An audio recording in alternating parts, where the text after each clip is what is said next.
On est bon. Alors, merci à tous d'être venus.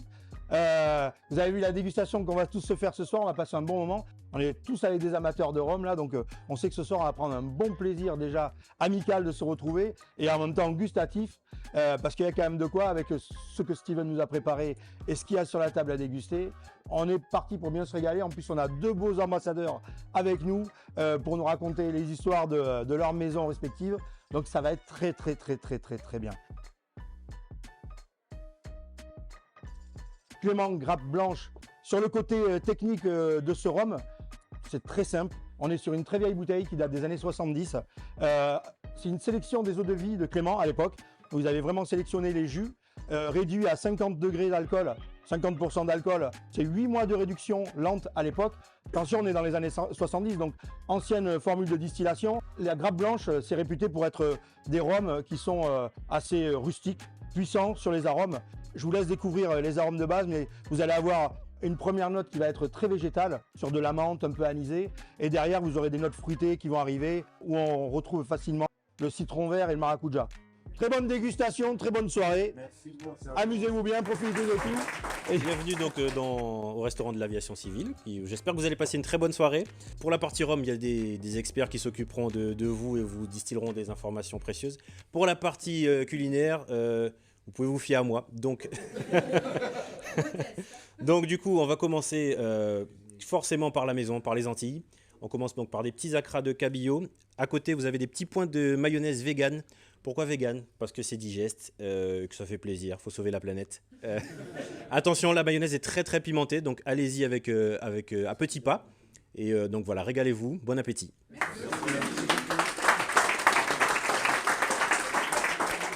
C'est très fondu. Hein? Deux. Ouais. Il n'a pas bougé en bouteille. Hein. Entre 50 et 55, je vous dis. Ouais, parce que l'étiquette, Elle est morte. elle est morte. On part sur une quille des années 70. Est-ce qu'on est alambic ou colonne? Parce qu'en plus, c'est ma surprise cette bouteille, donc je t'adore. Génial. On est... Tiens, Ah, merci. c'est très fondu en alcooleuse, 50 à 55. On peut le mettre sur le créneau. Colonne. Colonne pour toi? Franchement, On va voir. j'aurais presque dit... Ouais, si, colonne, sûr. Toujours eu des restes. Pas la OC. Oui, 60. date des années 70. Voilà, tu es sur 73 AOC.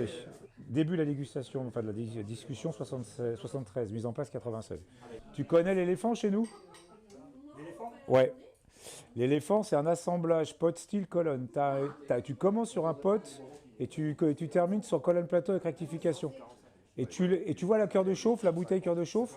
Tu vois le picto qui est dessus, le dessin? Bah c'est lui. Et il existe vraiment. Et il a vraiment tourné. Je suis sur le nez. J'ai rien en bouche encore. Qui a goûté? Alors? Que le nez là. C'est très frais. T'as du menthol. C'est pas l'alcooleux qui est gênant, c'est la... Ah, c'est âpre. C'est cool. Alors, Saint-James, 70-76 pour moi. Colonne ou alambic? Sandy dit colonne. Je dis colonne ou très cristallin. Âpreté. Vas-y, goûte. Ouais. Et t'as vu la note de poivre qui est paf! C'est un bon moment ça. Bon. C'est que je reprendrai la petite phrase de Marc Sassier. Si un an en fût égale une minute d'aération, je fais comment avec un 39 ans? Donc j'espère que vous avez prévu l'hôtel en face, hein, parce qu'on n'est pas parti. Donc ça, c'est pour moi la bouteille surprise. Alors normalement, la règle que j'ai appris dans mes dégustations, c'est que tout le monde a raison. C'est logique de la reine, tu as raison. Vous avez quoi, vous? Vous direz pas moi ce que j'ai. Je précise, on est avant AOC, discussion 73, application 96. C'est pour ça que j'ai posé la question, colonne ou alambic? N'hésitez pas, n'ayez pas peur, c'est pas parce qu'ils sont costauds au niveau de la colonne. Je joue au rugby, on les plaque au sol, vous inquiétez pas. Allez, donc j'ai quoi? J'ai un moite-moite, moitié colonne, moitié alambic.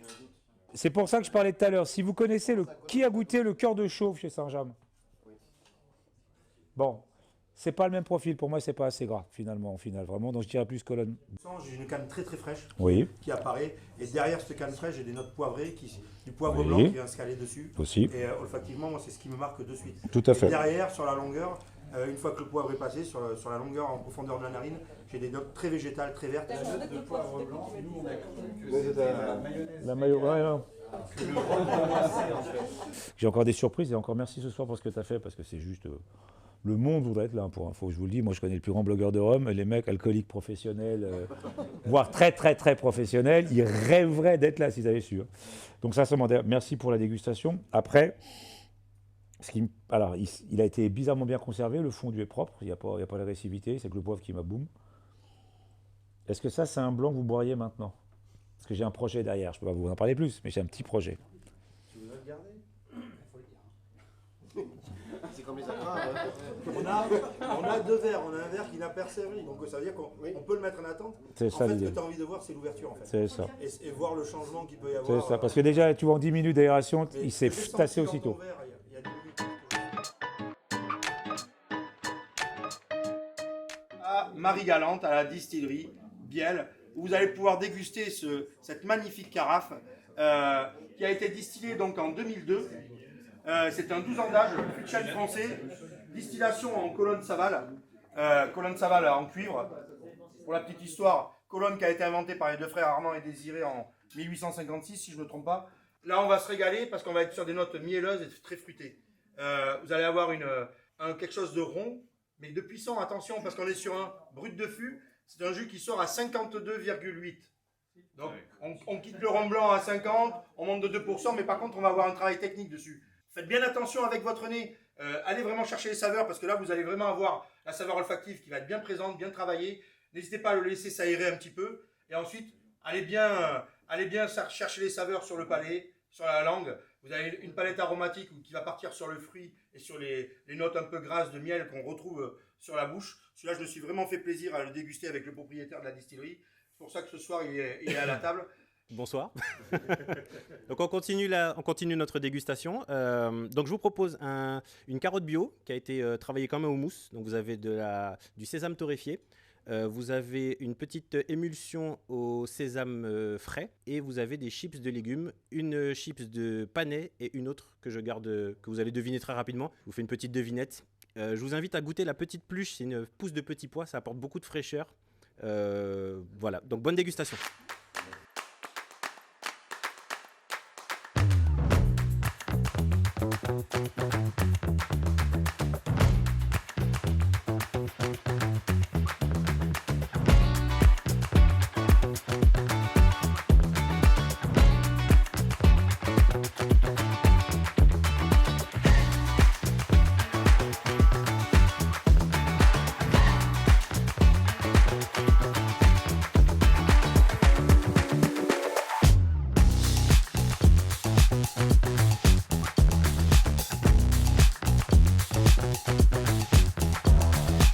Cette bouteille, elle était là pour illustrer un truc important pour l'histoire de la marque, les 250 ans de la marque. Je précise, Saint-James n'existe pas depuis 250 ans, mais l'histoire de la distillerie qui commence toujours par, rappelez-vous votre boire français, les moines, les frères de la charité, le Saint-James et pas Saint-James, parce que le père fondateur, le Fébure, venait de Saint-James en Normandie. Et si vous êtes comme moi breton, en Bretagne, vous avez aussi des Saint-James et pas des Saint-James. Et pour la petite anecdote là encore, que tout le monde bascule Saint-James dans ce qu'on appelle, ce qu'a annoncé Baudrillard, la colonisation culturelle américaine après-guerre, ça reste toujours Saint-James, pour l'histoire, pour l'anecdote. Et ça vient de Normandie. Et si vous me voyez, je porte un pull. Saint-James. Je vous dis pas. Sécurité, il y en a au fond. Ouais, près du radiateur et de la fenêtre, sortez-le. Donc pour l'histoire, c'est important. Donc ça illustre, cette bouteille, elle a été créée pour véritablement rappeler plein de choses de ce qu'était et le rhum. Marc a fait un très beau texte pour présenter un fil temporel. L'histoire du rhum agricole en grande partie depuis 1885, puisque dedans vous allez avoir du 1885. J'ai pas la proportion complète de combien de 1885. Maintenant, je vais vous énoncer les millésimes qui ont été mis dedans. Et je précise, un millésime n'était pas fait chaque année, un millésime était fait pour célébrer une bonne année. Si quelqu'un voit un millésime, ça n'a aucun intérêt. Donc, il va être intéressant aussi parce que quand vous connaissez l'histoire de l'AOC, l'histoire de ce qu'on a appelé de l'alambic à la colonne, à arriver, tout ça c'est construit au fur et à mesure, l'AOC 73 on en parle, vous allez avoir dedans un assemblage qui est composé avec une bouteille entière, ça c'est sûr, du 1885, ça je vous le signe. Le 1885, c'est, on dit, le plus vieux millésime au monde reconnu. Alors, c'est pas vrai, il y avait un 1884. Et comme j'ai que des professionnels autour de la table, si un jour vous chopez dans un vide-grenier, je ne sais pas où, un 1884, c'est le Graal. Alors, déjà, rien que vide, avec l'estampille 84, ça vaut déjà pas mal. Pourquoi? Ça a été Saint-James. Alors, la marque est nommée en 1882, déposée à Marseille. La bouteille carrée, c'est vraiment Saint-James qui l'a créée, arrive après Cointreau et Jack. Faites confiance aux Américains de vous rappeler que c'est naturellement eux qui ont inventé les premières bouteilles carrées. Ils osent tout. Ce n'est pas le cas. C'est vraiment Saint-James qui dépose ça en 1882 avec M. Lambert, je précise, à Marseille. Tu parlais de Bordeaux. Là, pour le coup, c'est Marseille. Exactement. Je précise là encore pourquoi la bouteille carrée, à votre avis? Une main sur le buzzer. Merci. Et surtout, ça réduit la casse, tout simplement. Donc, vous allez avoir dedans, je vais essayer de vous faire une synthèse temporelle avec une charnière, qui serait les années 50. Parce que quand on travaille, vous avez donc un 1885 en millésime, un 1934, un 1952, un 1976, un 1998 et un 2000. Voilà l'assemblage de celui-ci. Donc c'est véritablement une synthèse aromatique de ce qu'a été le rhum agricole depuis 1885. Et je précise là pour le coup, si je suis l'ambassadeur, je parle avec ma grande bouche, mais parfois je suis aussi que le relais de marque, parce qu'il y a des informations importantes. Quand ils ont fait les premiers assemblages sur cette partie avant, je précise c'est vraiment le 2000 naturellement qui est l'ingrédient principal, soyons honnêtes aussi, eh bien la bouteille de 1885 a emmené aromatiquement le truc, ça a été phénoménal, ils n'en revenaient pas. Pourquoi, à votre avis? Pourquoi? C'est que d'un seul coup, quelles étaient les qualités organoleptiques d'un 1885 dans vos histoires de rhum? La saveur qui était différente sur la distillation. En fait, C'était un rhum de mélasse. Hein? On avait ça aussi, on pouvait avoir, ça existait on aussi. n'avait pas ce côté agricole, Alors, ça venait diluer le jus. En fait. alors ce qu'on allait avoir, c'est limite ce qu'on appelle, si vous connaissez, j'aime bien ce mot d'Erita, mais limite du grand arôme ou du double arôme. Concentration aromatique. Ensuite, dans l'évolution, il ne faut pas oublier que si on faisait ce qu'on appelle des fermentations spontanées, bah, parfois ça partait bien, parfois ça partait mal. Donc Saint-James, et c'est Saint-James qui le fait, commence à travailler avec une logique jusque dans les années 30, c'est pour ça que le millésime 34 est important. On va commencer à réduire le vezou très légèrement pour contrôler la production bactériologique et éviter que ça devienne dégueulasse, excusez-moi la formule. On passe après dans les années 50, dans la pasteurisation. Saint-James l'emmène aussi, on chauffe les cuves, là encore pour contrôler. Et c'est ça qui est emmené là-dedans. Qu'est-ce que ça veut dire après dans les qualités de jus travaillées jusque dans les 50, dans les qualités de jus après les années 50. Ça c'est pour vous dans vos repères de dégustation. Et la chose qui va être importante après, c'est sur le profil de dégustation. Ça va être assez facile. Si je vous faisais la fiche que j'ai, je l'ai goûté 2 fois dans ma vie, donc j'ai un peu une mémoire sur les bouteilles comme ça. Donc j'ai une fiche après à vous donner, si vous voulez, on pourra s'amuser à comparer. D'accord? Elle est là, je l'ai emmenée. Maintenant, ce qui est vraiment intéressant, c'est que ces vieux rhums d'avant 50 ont un profil aromatique très spécifique. Et ça, c'est vraiment important pour vous. C'est notre deux fruits, c'est notre deux de vie. Ça va emmener ça. De l'autre côté, l'après 50 va emmener plutôt au contraire ces profils travaillés autrement sur l'épice, le bois. Et c'est ça la complémentarité qu'il y a aussi dedans. Il synthétise ce qu'était l'histoire du rhum agricole, il synthétise la marque depuis sa création, depuis la première. Je précise, Saint-James a vraiment déposé le mot millésime, 1884. Vous retrouvez, j'ai retrouvé, dans ces marques, j'ai retrouvé celle-là, c'était servi à un dîner des maires de France à l'hôtel de ville de Paris, pour la petite histoire. Donc vous allez avoir une synthèse de ce qu'a été le rhum agricole, de ce qu'a été la marque, de ce qu'ont été les techniques de bactériologie, des apports aromatiques de chacun. Je leur donne une dernière phrase, parce que ça, sans doute vous en parler à chaque fois, mais c'est vraiment important, les deux narines, des choses comme ça.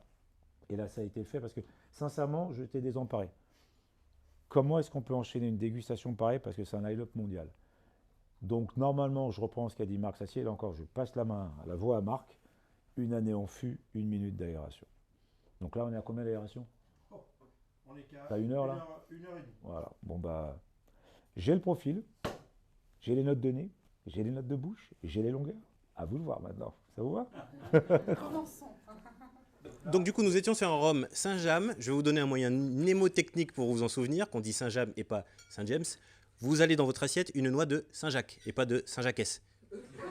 Ah. Donc je vous ai préparé une pulpe de céleri rave aux arômes fumés, avec un céleri rave confit, des noix de Saint-Jacques snackées. Vous avez une petite émulsion fumée, une tuile à l'encre de sèche, et sur le côté, vous pouvez apercevoir une réduction de balsamique au maracuja pour la petite pointe d'acidité pour relever le tout. Bon appétit! Mysticky.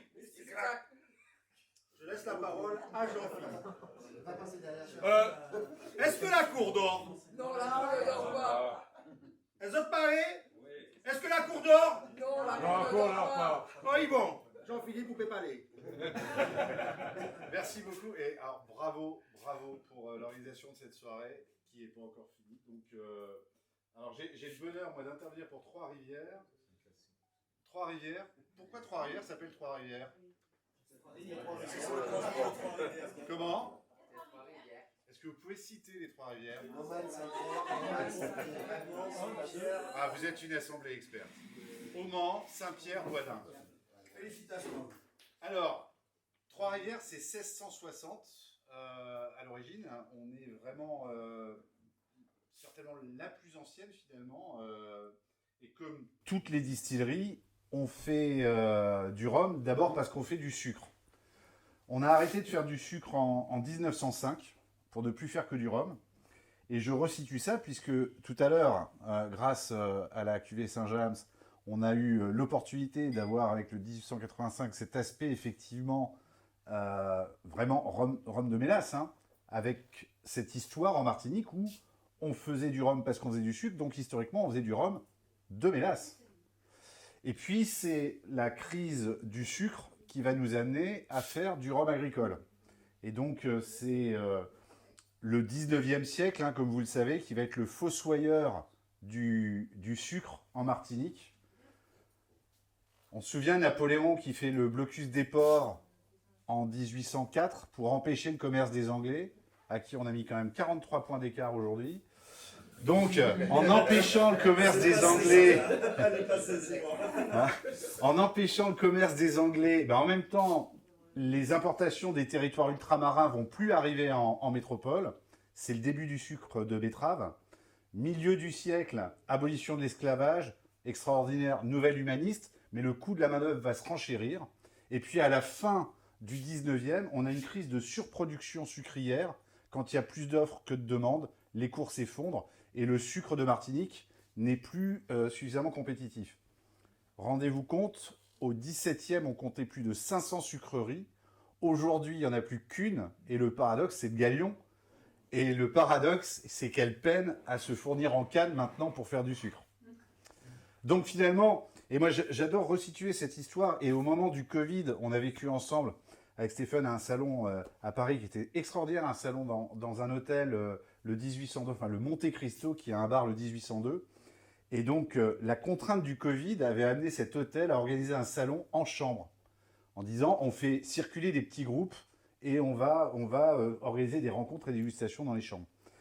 Et il y a toujours, donc ce qui démontre, et c'est ça la force, et c'est le génie humain, il y a toujours une opportunité dans la contrainte. Et la chance de la Martinique, ça a été finalement de perdre, que son sucre fasse faillite pour qu'on utilise les cannes pour faire ce pur jus de canne.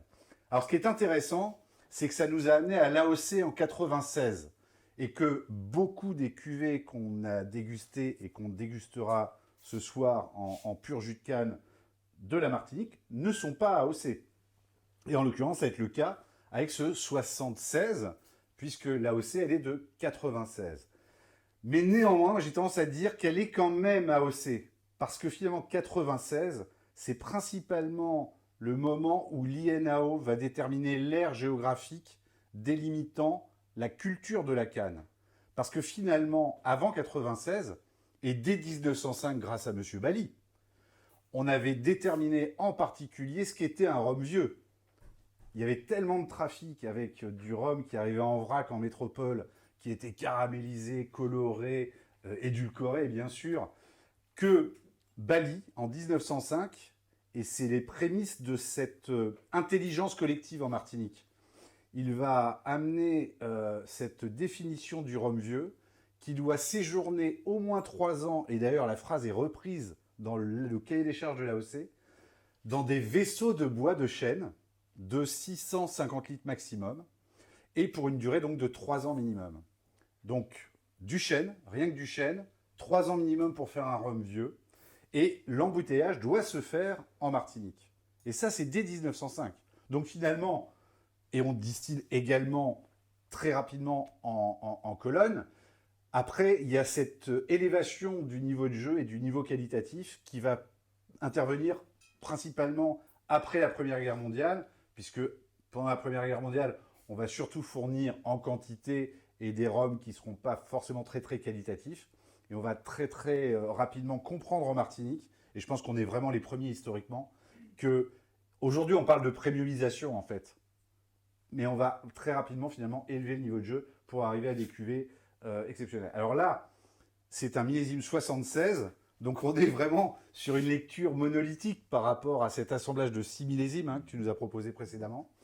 Mais ça va être très intéressant parce que là, on a l'expression d'une année unique.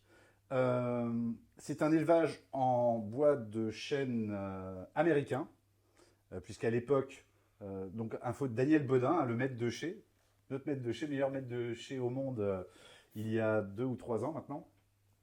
Et ce qui est très intéressant, vous le savez certainement, c'est que Trois-Rivières a brûlé à Sainte-Luce. Et que, alors là, ça fait plaisir à Sandy parce que la colonne, elle a été démontée en 2003 et on distille maintenant pour Trois-Rivières à Rivière-Pilote, chez Maison Lamonie. Donc, sur le diamant qui est sur le pendentif de Sandy. Et donc c'est vraiment une cuvée historique puisqu'elle a été distillée à Sainte-Luce. Et puis, dernière information, on est sur un temps d'élevage d'une 10aine d'années. Voilà, donc je nous souhaite une excellente dégustation. Et puis, une mention quand même particulière parce que j'apprécie de voir le niveau de la bouteille du triple millésime, qui d'ailleurs, censé être cantonné en bout de table, a commencé par voyager. Et donc j'en profite pour dire que le triple millésime, pour le coup, il est très très intéressant également à déguster, parce que vous avez 2005, 2010, 2015, vous avez une séquence chêne français en 2005, chêne américain, chêne français avec cognac, chêne américain 2010 et chêne roux, donc grain grossier, chêne du Limousin pour la séquence 2015. Donc un joli 360 aromatique. Il faut savoir que 76 en Martinique, ça a été une très bonne année, puisque ça a été une année de sécheresse. C'est pour ça que c'est un millésime qu'on retrouve chez beaucoup de maisons et qui a perduré dans le temps. Et on a eu ce 76 qui a été repris par plusieurs maisons parce qu'on avait eu une grosse sécheresse cette année en Martinique. Donc il y a des grosses concentrations en sucre. C'est pour ça que je suis diabétique, parce que je suis de 76. Donc pour le dernier plat salé de la soirée, j'ai tenté de vous faire un équilibre entre puissance et douceur. Donc je vous ai préparé un magret de canard boucané à la canne à sucre, bien entendu, avec une sauce à la citronnelle infusée, relevée d'un petit peu de lait de coco, et vous avez à côté un chromeski de patates douces. Et ça sera tout.